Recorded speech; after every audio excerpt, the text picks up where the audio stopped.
it is in fact happening. What was the holdup? We just don't know if it's actually happening for a fact. So we gambled our money and time just to go there in the first place to confirm it was in fact happening.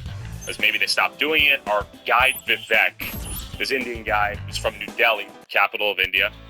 He's from North India. We're in remote southern India. He basically confirms it's happening, but he can't give us a 100% guarantee.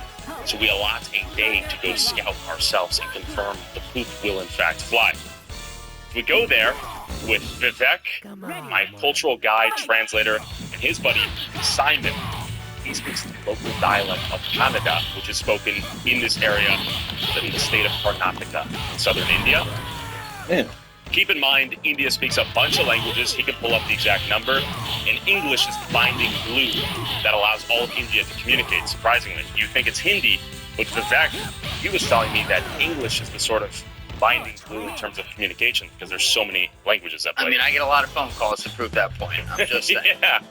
And I think that's why they're so prolific for their IT work. Yes. And why we offshore so many jobs for these guys to speak English. And hiding the Epstein files, but Yes.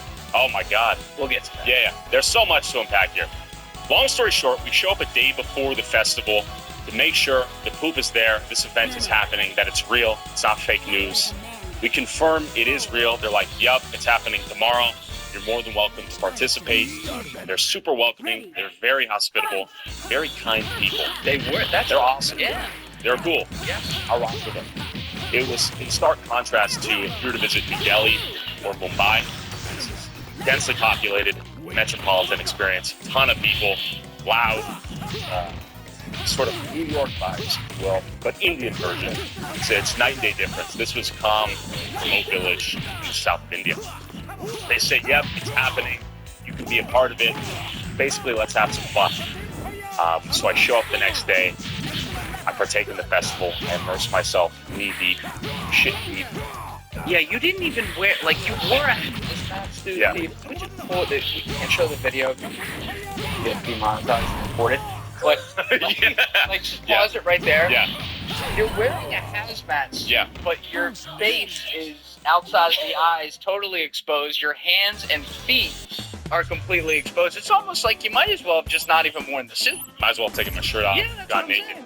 You'll notice there are only naked Indian men in the frame with me and women on the exterior observing the event. So what's going on there? The women are... The women smart don't ones? get to have fun.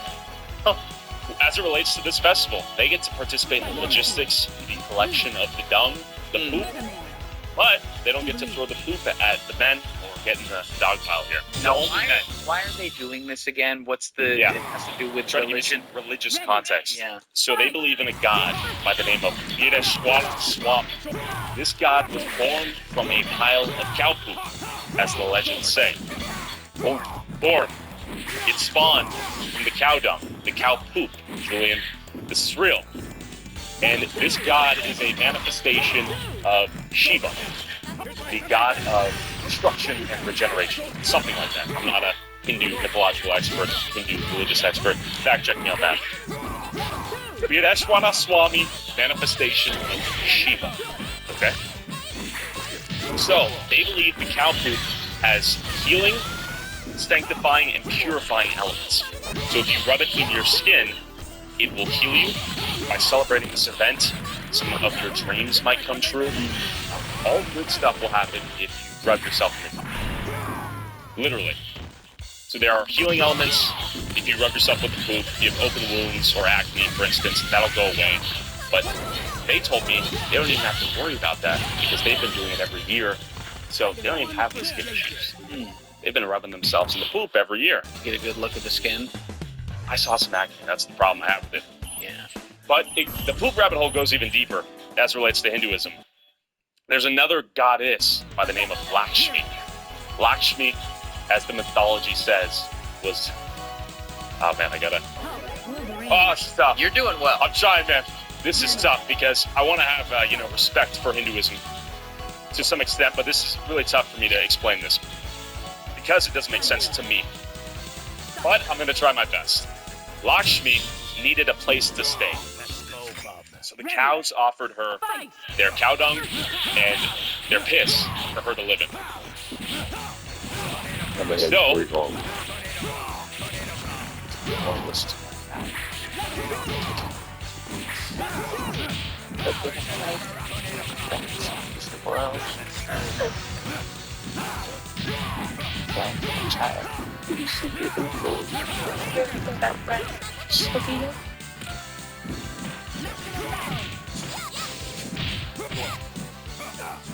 Manage the parents, especially the child.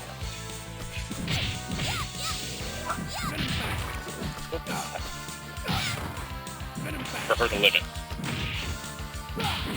So, Indians will rub the cow poop inside their homes as a way to invoke or solicit prosperity in their households, riches. But she's the goddess of prosperity, Lakshmi. When you see cow dung on the ground, it's believed that she resides within the cow dung, from my understanding.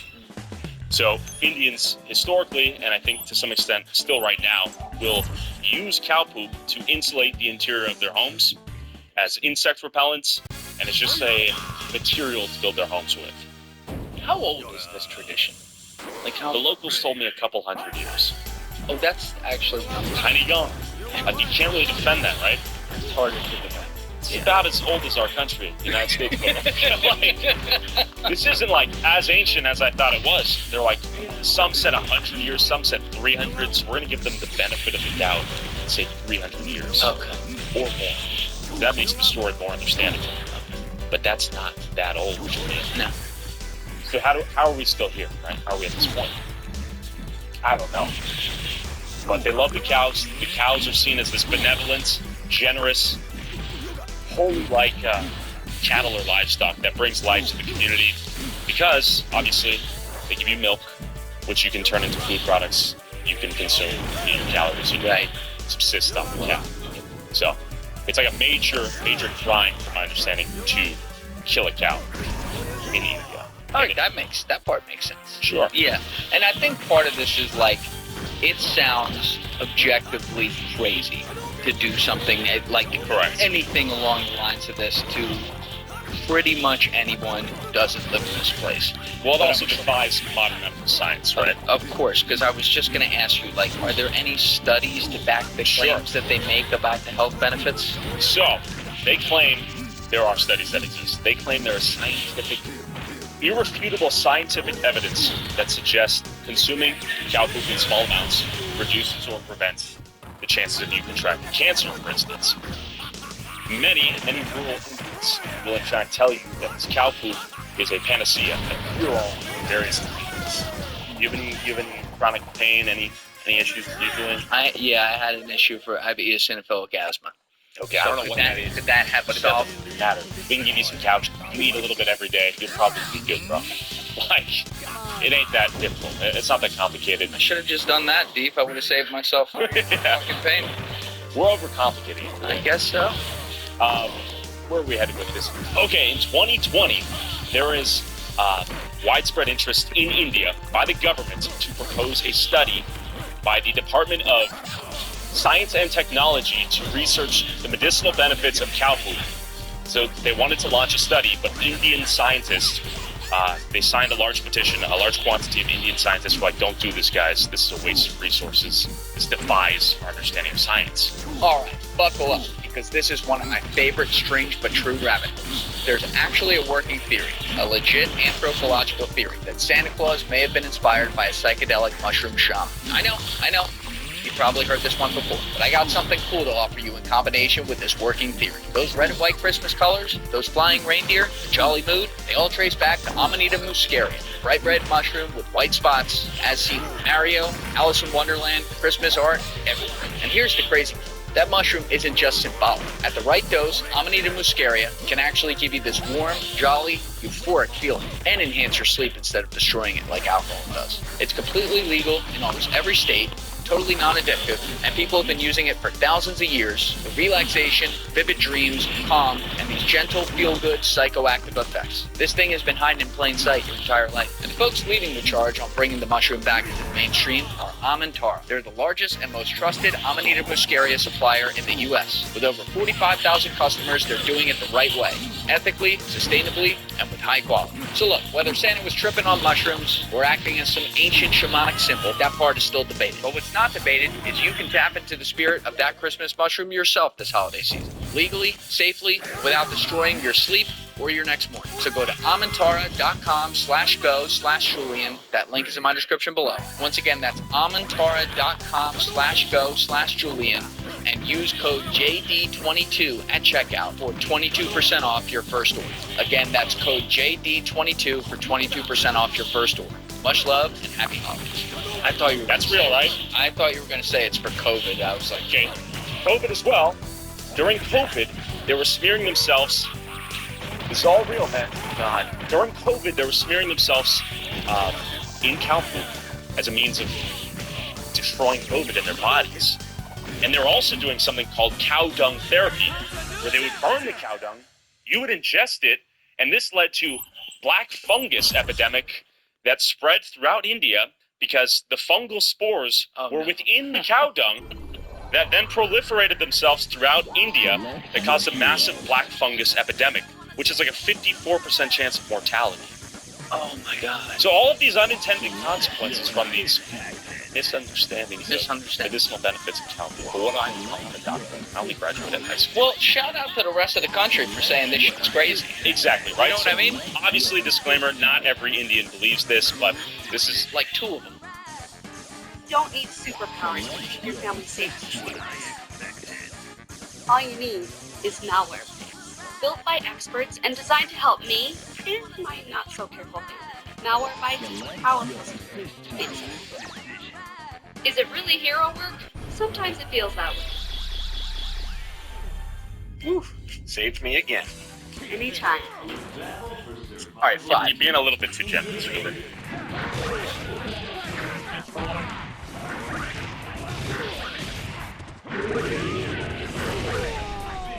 Yeah.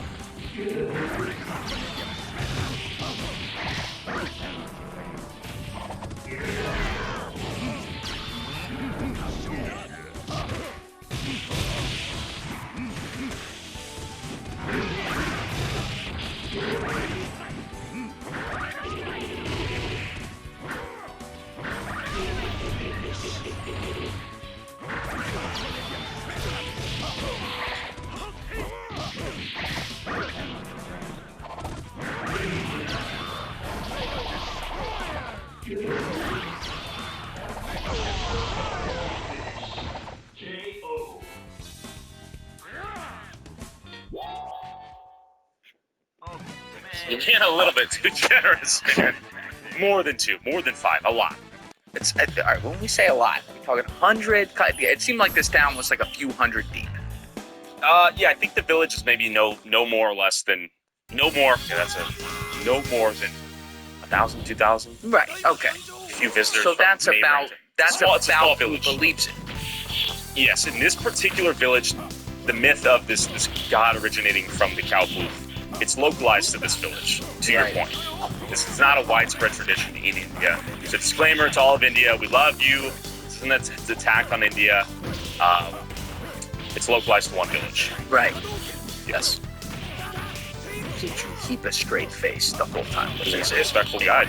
You're very obviously, but like you kept Yeah. a perfectly straight face the whole video. And like for people who haven't seen your channel before, you literally got the selfie stick out there. Sometimes you're talking to these people, panning around, like filming while you're doing it. And it's like at the beginning of the video, you got one guy eating the couch. Oh yeah, dude, that one's tough. I think I actually failed in keeping a straight face for that one. I had a little smirk that appeared on my face. But what's tough for me is they say it in such earnestness, right? Clearly, this guy believed cow poop actually has medicinal benefits, so good for him. I'm not here to burst his bubble, right? Who am I? I'm just a guy walking through. So that's great. He believes it works. Maybe there's some placebo effect, and it actually is in great health. I mean, we're over here dying, consuming seed oils, getting cancer left and right. Who are we? Who are we? In that scenario, who are we? But I'm trying to learn as much as I can, and then I'll process it after the fact. So how many guys, how many people Yeah. did you take out there with you for that? Me and my cameraman. Just Just that's two. it. And then Vivek, who flew in from New Delhi to, what is it, Bengaluru, some southern major city, and then we drove to Gumatapur, Okay. about a 2-hour drive. Now, when Yeah. you finished and you actually had filmed it all and gone through the Yeah. festival yourself, and I mean, talk about seeing it up close, feeling it up close, the whole bit. I ingested it. It was in me. What? First of all, what did that feel like? Well, I would say generally tastes like how it smells. That was my learning experience. They'll try to argue that cow poop is inherently less because they only consume grass. This is a lie for a few reasons. First of all. Secondly, these cows are wandering, eating trash half the time. Oh, They don't have a pure diet of grass. There's a ton of trash in India. We can't dance around these facts. New York has some filthy little rat holes around here. We can't dance around that fact either. We got our own issues. A lot of it, I'm sure, has to do with rapid industrialization of the country, extremely dense population, but there's some more interesting twists to all of this. Okay. So, India has a caste system historically. Yeah. The lowest rung of the caste system are known as the Dalits, or the untouchables. You do not touch them because they are so filthy, or so they believe, right? They believe these people are permanently polluted individuals. They're the lowest of the low. So, these people have historically cleaned up the streets, picked up the streets, they clean up everything. They're sort of the slave class in India. Officially, I believe the caste system is outlawed, and this is not legal to have these people work these jobs within the confines of their caste. But historically, the Dalits, or the untouchables, have cleaned up all the trash for the rest of the Indians. So if you were to tweet this, you would get extreme immediate resistance, and they would deny the caste system exists in any meaningful way. But there is a legitimate argument to be made that the historical context of this slave class basically cleaning up all of the shit for everyone above them has led to this ingrained cultural habit of them just throwing shit. Right? And not literal shit. There's other issues with literal shit. Yeah. So open air defecation, like 10 years ago, there was a massive percentage of the population that just shat in open air. And apparently there's a reason for this as well. Because it sounds like just hyperbolic fiction, right? That Yeah, I people never just go been, shit so outside. you're telling me. Yeah, so it's not like you're walking through India and everyone's just shitting outside, obviously. That's dramatic, that's unrealistic. But Seems like I'm too hungover for this. what percentage of India is... Yeah, it sounds like it's a fever dream, everything I'm saying, right? I just came out of the car, I've driven like 5 hours straight, I had like 3 Red Bulls on my way here. I can tell. It sounds like I'm spurging, Julian, but I'm not. This is real, man. So look up what percentage of India is currently rural, please. If you don't mind. Rural. If you may oblige. These timestamps are already going crazy. Okay. All right, that would make Now, sense. what percentage...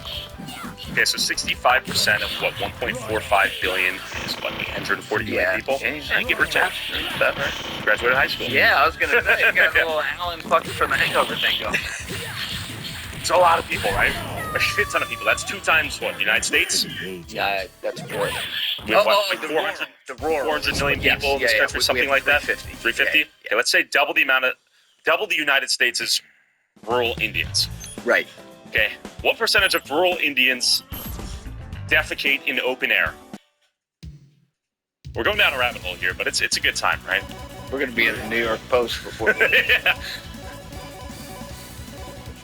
I would imagine the number comes up around 20%.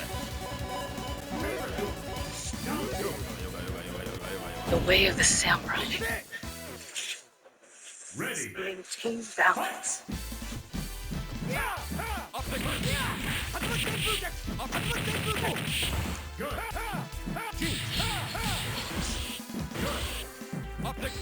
Bravery.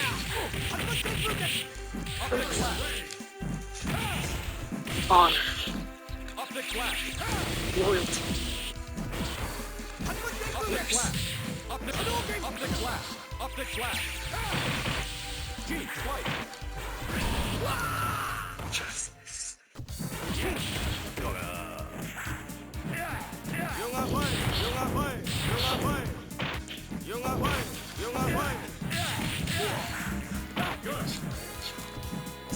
You betrayed your love.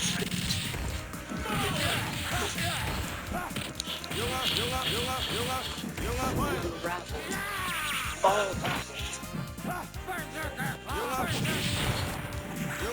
one fate reunites us. The wolf with the stars.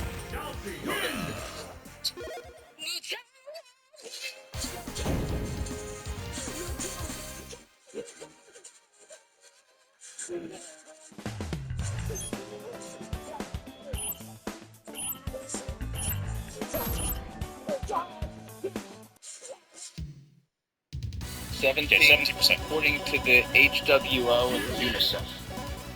Okay. So this is a significant improvement from older figures such as the 2015, 2016 DHS estimate of 54%. That's a lot of people, man. That's our whole fucking country, for perspective. They're going in the right direction. And that's rapid improvement. To give them credit, rapid improvement. We're really proud of you guys. This is a big jump. I'm happy for the country. Yeah. But if you look up how many children were dying due to the health consequences of so much feces being in the streets. A lot of people were dying due to the severe lack of hygiene, indoor plumbing. You all remember, what is it, Louis Pasteur? He's the innovator of open-air germ theory. He's a germ theory guy, right? Louis Pasteur. You can fact-check me on this. That sounds familiar. Yeah, so annual child death estimates indicate that around 100,000 babies died annually due to poor sanitation in India, according to the 2017 article from ABC. So it seems like this is an innocuous, silly conversation, right? But people are literally dying due to shitting in the streets. Babies. Yeah. So there's a reason people are shitting in the streets, apparently. And it also has to do with the caste system. So if you were to build a latrine in your home, for instance, a latrine being, let's call it a little hole. Let's say you go in your backyard. I know you don't have backyards in New Jersey. We You don't have a backyard. You gotta be like, I may not have a backyard right here, but we got a lot of backyards. All right. There's a backyard behind you in that fucking picture. Okay, got it. All right. All right, here's a backyard, everyone. So let's say you didn't have a bathroom, you didn't have indoor plumbing. In that event, you're in India, you're the 65% of rural Indians that exist, you would build a latrine, Julian. You would dig a hole. A shithole. A shithole. Yeah. That's honorable, though. That's great. That means it doesn't end up in the street. You don't have issues with babies dying due to feces being in the streets, poisoning human lives. Right. But apparently, there was widespread and resistance to building a latrine, much less having indoor plumbing, because the feces would be inside the home. And if you were to have feces inside your home, then you would become unholy and you would be unable to worship in such a manner that you would otherwise be able to. You would become unclean. And in addition to that, the Dalits, the lowest rung of the caste system, historically would extract all this poop. Now that the caste system no longer has the same role it once did, people would rather just shit in the streets because it's a more clean, holy way to get it out of your system. It's my understanding. But dirtying up the whole fucking ecosystem. Poisoning the whole country, yeah. Jeez Christ. But I'm not a shit expert, by the way. I'm doing my best. You're doing your best. Yeah, I mean, you got your numbers in your head, but I mean, I will say, even clearly there's been some sort of like massive fucking movement to be like, let's fix this. Because look up going from 54 to 17 in like 6 years, it's crazy. It's impressive. Look up Who in the Loo. Who in the Loo? Who in the Loo. So you may wonder then, now I'm just weaving this. I love it.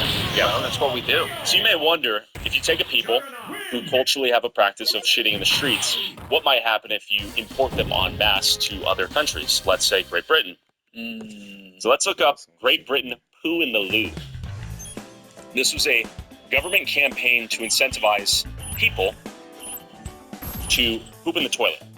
Yeah, well, this one's even the one the first one Deep had was in India, actually, but I see what you're saying. So let's go back to the second one you get. Yeah. So correct. Yeah, in Great Britain, poo is flushed from the loo. The term loo You can't make this stuff up, man. is a polite and formal way to refer to a toilet while the world's exact. Okay, that's the actual thing. That first link you had, that one was from literally India. Take poo into the loo. To the loo. So this is it's shortened to A UNICEF campaign. Yeah, UNICEF campaign. To combat the country's problems with open defecation. Right, and this is in India. Right? I believe so. So they're borrowing the term, Well, the British colonized it, right? Yeah. So we're kind of just jumping around, just talking about shit at large right now. But yes, the festival, it's the only festival that I'm aware of that throws people at one another. I believe, this is ambitious of me, I believe there is also a village somewhere in India that recreates mountains made of dung to emulate Krishna, one of their other gods, the blue-skinned god, one of their major gods, who lifted up a mountain to save cows in one of their favors. Wasn't that the dude from Wild Wild Country, that Netflix, or am I fucking that up? Krishna? Yeah, didn't he believe in, like, the Krishna stuff? I don't know. I might have mixed that up. Correct me in the comments. Wild Wild Countries? Yeah, it was a documentary on Netflix about the... Talking about the... Yeah, the guy who came as a sex focus. I've seen that, I think. Yeah, what the fuck was that? I might be talking mixing it up with another one, but Osho, yeah. Was he into the Krishna thing? Or did I make that up? So Krishna is the 8th avatar of Vishnu, from my understanding. Rajneesh. Alright, that's not Krishna. That means nothing to me. Interesting. Alright, yeah, based on big pussy. Got it. They love pussy. All right. Who doesn't, right? But, okay, actually, speaking of pussy, so there's some crazy weaves we're doing right now. Because India has an issue in which there is a gender disparity. Meaning, there are far more men, I think approximately 50 million more men than women in India. And this is due to historical practices in which they would kill female babies.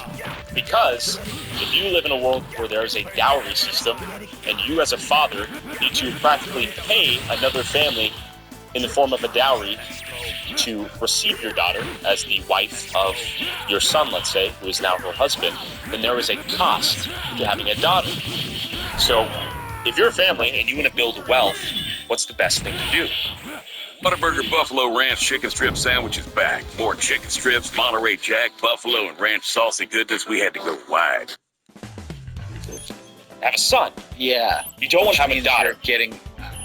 So, historically, there's widespread practice of infanticide in which they would kill female babies. And then when abortion technology made its way in India, you would see a lot of these abortion clinics in New Delhi, major cities basically, where they would kill female babies.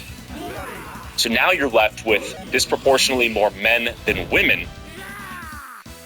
And that presents interesting issues in which men are facing the supply and demand issue where they can't get a wife. There's heightened competition for women.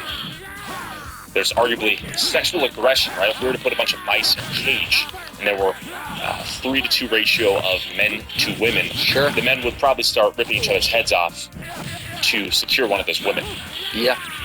So it's by all. Now I'm just speculating. See, that begs the question as to why there's so many Indians being imported into every country on planet Earth. Well, that's the other thing too. Like, to give credit to India, a lot of the people there, because they're bilingual in many cases, and again, when you're looking at the lower parts of the historical class system, those people aren't given a shot, and that's not fair to them. But I'm saying, like, when you look across the full population, a lot of people who wind up coming to America and some of the other countries are like insane talent, and they can capitalize on that talent in India because there's less job opportunities and stuff like that. We're fucking calling our phones and shit. Sure. So there's a very weird mix there.